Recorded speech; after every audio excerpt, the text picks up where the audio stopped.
Erwin a 86 ans. Malgré son âge, il fait ses courses tout seul chaque matin.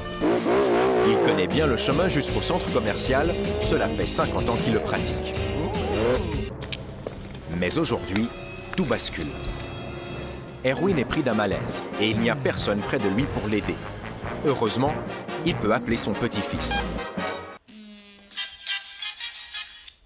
Oui, allô? Oui. Salut, grand-papa. Tu te sens pas bien? Non. Où est-ce que tu es? Je sais pas où je suis. Dans son bracelet téléphone portable, il y a une puce GPS. En quelques clics, son petit-fils peut le localiser. J'arrive. D'accord. Une simple pression et un proche ou un centre de télésurveillance est averti. Ce nouveau système vient d'arriver en Suisse. Il permet de savoir où se trouve l'aîné à tout moment. Tous leurs mouvements sont enregistrés. Le système va plus loin. Les proches peuvent même déterminer une zone de sécurité.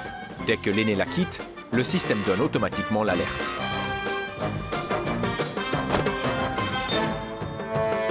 Salut, grand-papa. Salut. Ça va pas? Non. Très bien. Écoute, on va rentrer ensemble, d'accord? Oui. Erwin vit seul. Sa compagne est décédée il y a quelques mois. Porter ce bracelet lui permet d'éviter la maison de retraite. Quand je tombe, quelquefois, je ne peux pas tout de suite lever. Alors, je suis content que je peux téléphoner. Le troisième âge, un marché en pleine expansion. En 2040, 25% des Suisses auront plus de 65 ans. C'est 10% de plus qu'en l'an 2000. Les gadgets pour les aider se multiplient. Autre nouveauté, quand la personne se lève le matin, pas besoin d'appuyer sur l'interrupteur, les lumières s'allument et les stores se lèvent automatiquement. Verena s'est équipée de ce système qui fonctionne grâce à des capteurs de présence placés aux quatre coins de son appartement. Mon mari est tombé là-bas. Mais comme j'étais là, on a vite pu appeler les secours. Et puis je me suis demandé, mais si je tombais et que personne n'était là, que se passerait-il?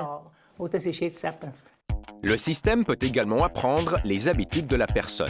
Il sait que chaque matin à 7h30, Verena se rend dans le salon. Si le système ne détecte plus les mouvements habituels, il sonne une alarme.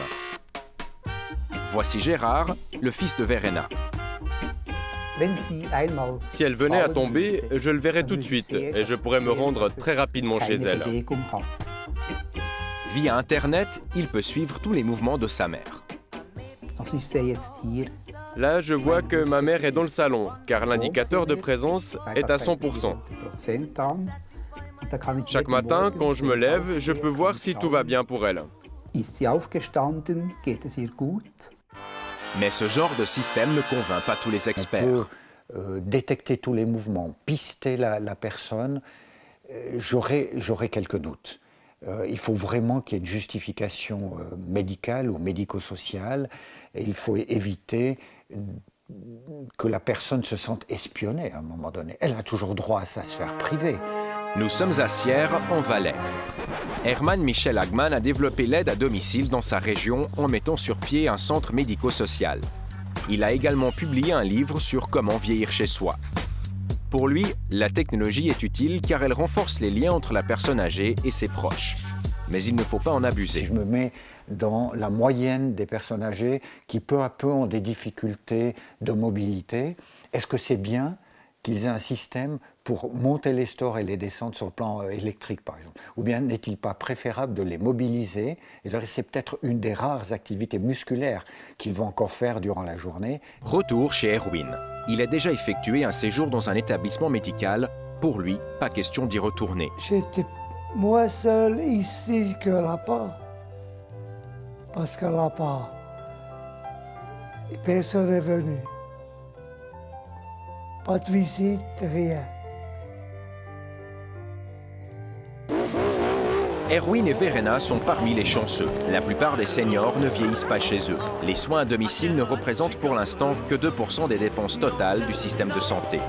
Alors,